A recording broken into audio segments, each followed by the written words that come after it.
First of all, I want to ask you liberal Democrats a question. I'm very serious about this. Why do you hate freedom? Why do you hate private property rights? Why do you hate individual liberty? Why do you hate our Constitution? Why do you hate our Declaration of Independence? Think I'm being tough? I'm not being tough at all. I've just started.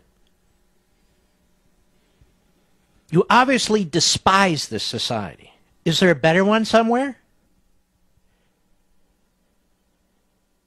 Liberals basically, or statists as I like to call them, but whatever they want to call themselves, have a totalitarian mindset. I've said this many times before. They insist on equality. I don't mean equality as a matter of justice and under the law, which is what the framers meant.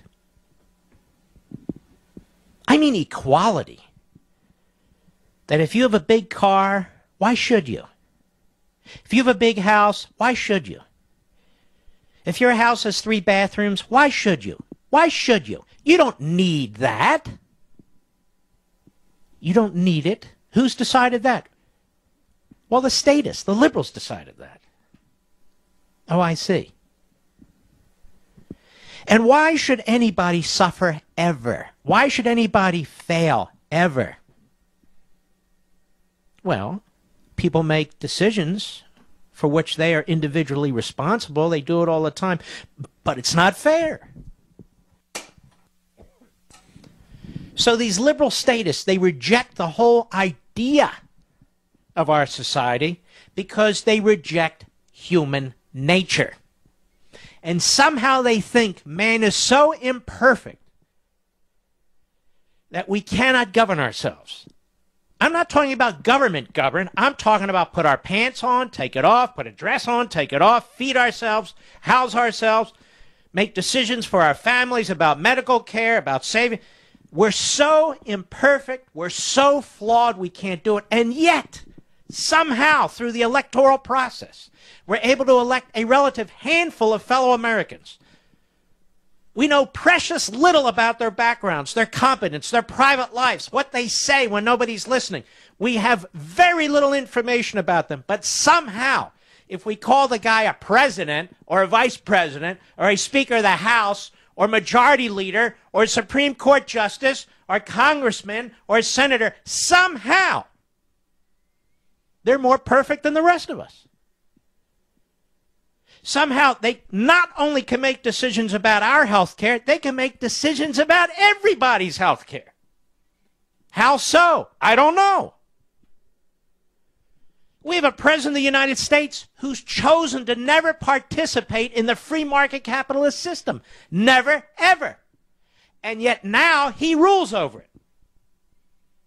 We have a president of the United States whose only success is as a demagogue, where he trashes his opponents, whether he's running for Congress or the state Senate or the U.S. Senate or president, where he lies and he deceives in a serial fashion. He gets elected, and somehow, he's qualified to run everything. He's qualified to rewrite the Constitution, like the Second Amendment. How did that happen? I don't know. I don't know. So what's going on here? Well, talk and talk and talk about tax increases on the rich. In America now, we're supposed to despise people who actually achieve the American dream. We're supposed to despise people who follow the law, who follow the rules, through hard work, through their own intelligence, maybe long hours away from their families, who invest everything they have, many of whom started at very modest means, have become successful. Now suddenly, if they don't contribute 40% of their income, and it's closer to 50% now with Obamacare and all the other rules, if they don't contribute 50% of their income to Obama, to the Senate, to the Congress, to the massive bureaucracy, somehow that's unfair. Unfair to whom? Unfair to whom? I don't know about you folks who actually pay taxes like me. Barack Obama didn't do anything to help me become who I am. Did he help you? No. And yet, like the mob, they have their hands in our pockets. They're the first ones there. So what's happened? A lot of people talk about what's happened to our country. I'm going to tell you what's happened to our country. This isn't only a financial disaster, it is a constitutional disaster. And that's the point. Once the government became unmoored, the federal government, from the federal constitution, it's become this, an insatiable Leviathan monster. It can't stop. You heard Obama, and boy, is it getting more and more painful to listen to him. As a matter of fact, I don't even think I'm going to watch the inauguration. That's me. I can't stand it anymore. And that's how I choose to cope. You heard what he said. They got their massive tax increase. And by the way, many of you who are not earning over $400,000 a year, you're going to get whacked. As I've said over and over and over again, it's not about the rich. It's about you. You. He hasn't gotten enough, and he wants more. Why? Because this isn't about economics or balancing budgets or revenue to pay for deficit spending and printing money. There's no connection whatsoever to tax revenue and what this man's doing in the White House. No connection between what he's doing and the Democrat Party's doing and their spending. None. None. We're unmoored from the Constitution. The issue isn't what can the government do. The issue is what can't the government do. They've been pushing for this for a century. For a century. You see, folks, the only thing that stands between us and tyranny is our Constitution.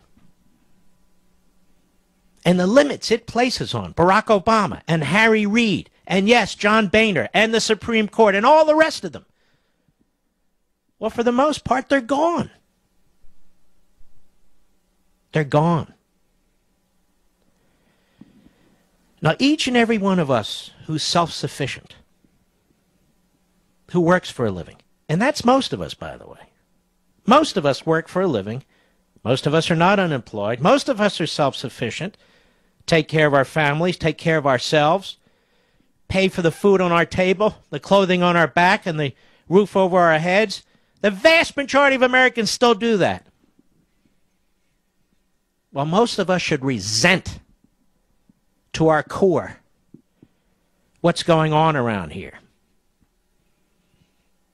Obama's attacking us.